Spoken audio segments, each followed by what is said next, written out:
Assalamualaikum, Ananda Soleh dan Solehah. Bagaimana kabarnya? Semoga Ananda sehat semua ya. Di pembelajaran IPA hari ini, kita akan melanjutkan pembelajaran sebelumnya.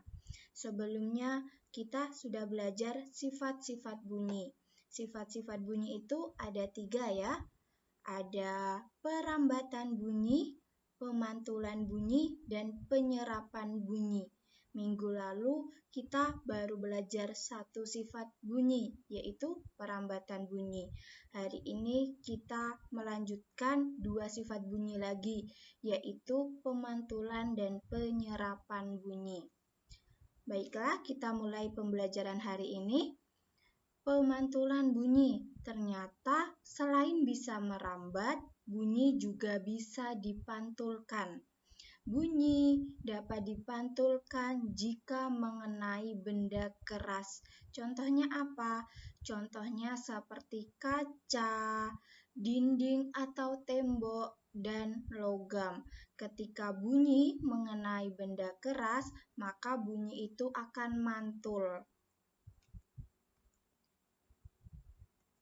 Nah, pemantulan bunyi itu ada 3 jenisnya. Yang pertama, bunyi pantul untuk memperkuat bunyi asli. Yang kedua, gema. Dan yang ketiga, gaung. Gaung atau kerdam. Bunyi pantul yang pertama yaitu pemantulan yang memperkeras bunyi asli. Ustazah mau nanya, kalian pernah nggak ketika mandi itu sambil nyanyi? Pasti kalau kita nyanyi di kamar mandi itu suara kita terdengar lebih keras ya, dan terdengar lebih enak didengar daripada ketika kita menyanyi di ruangan terbuka. Mengapa demikian? Karena jarak dinding pemantul dengan bunyi asli itu dekat, sehingga bunyi kita terdengar lebih keras.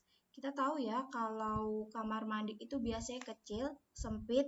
Nah, ketika kita bersuara, suara kita itu langsung memantul ke dindingnya terus sampai ke telinga kita. Jadi, suara kita terdengar nyaring atau terdengar keras. Kedua yaitu gema. Gema adalah bunyi pantul yang datangnya setelah bunyi asli selesai.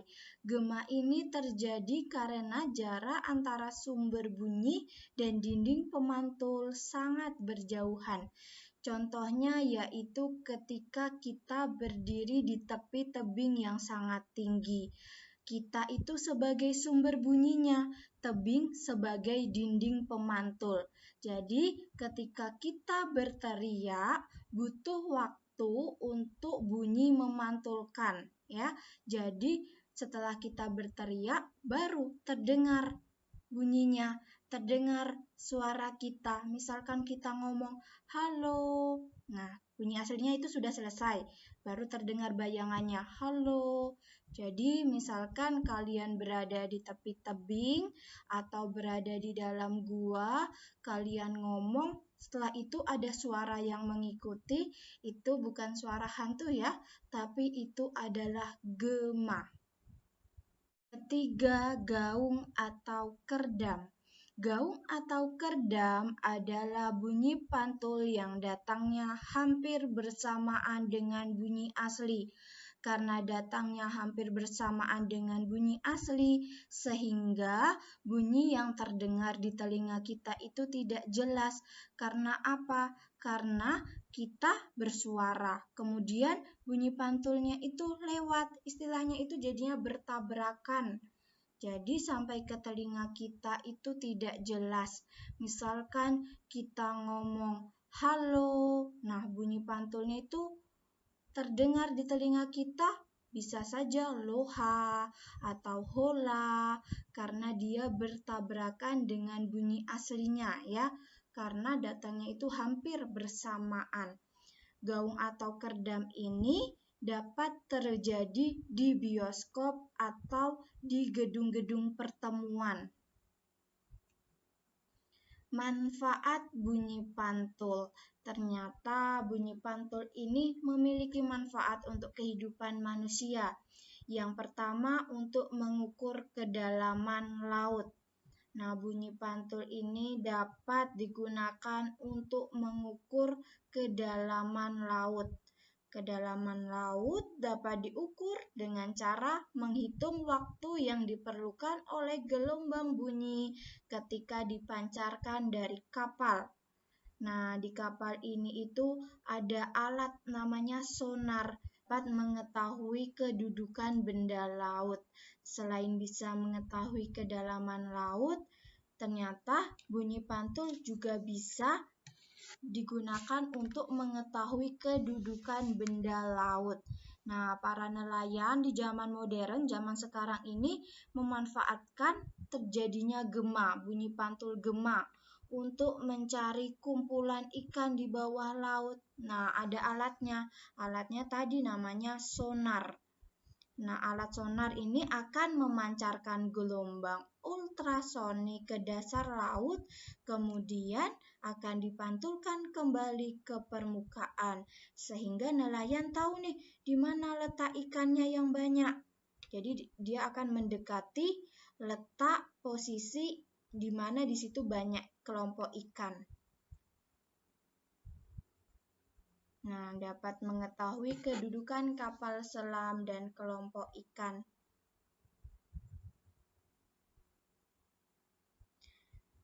Selain bermanfaat untuk mengetahui kedalaman laut, kemudian mengetahui benda-benda yang ada di dalam laut, ternyata bunyi pantul ini juga bermanfaat untuk beberapa hewan. Salah satunya yaitu kelelawar.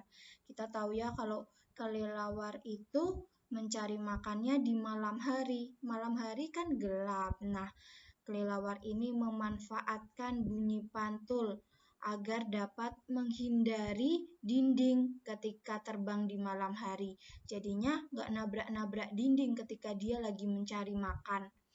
Kemudian dapat mengetahui mangsa yang akan disantapnya. Tadi kita sudah belajar sifat pemantulan bunyi. Sekarang kita belajar sifat ketiga, yaitu penyerapan bunyi. Bunyi ternyata juga bisa diserap loh. Benda yang dapat menyerap bunyi adalah benda yang permukaannya lunak. Contohnya ada karpet, goni, kertas, busa, dan wol. Benda dengan permukaan lunak tersebut dapat menyerap atau meredam bunyi. Benda-benda tersebut juga dapat mencegah terjadinya gaung atau kerdam.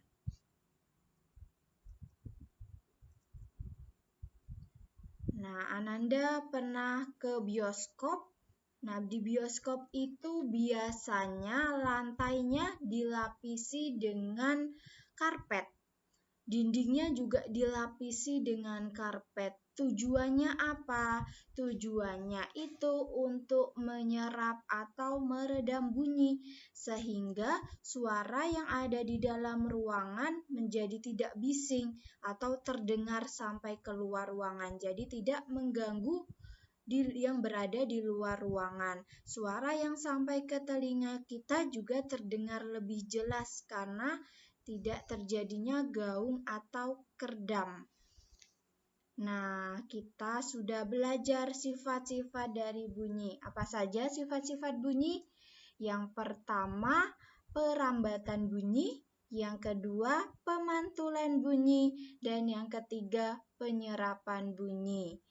Jika Ananda sudah paham dengan sifat-sifat bunyi, silahkan mengerjakan soal yang sudah Ustazah siapkan ya. Sekian untuk pembelajaran kita hari ini. Tetap semangat ya belajarnya di rumah. Kita bertemu lagi minggu depan. Ustazah tutup. Assalamualaikum warahmatullahi wabarakatuh.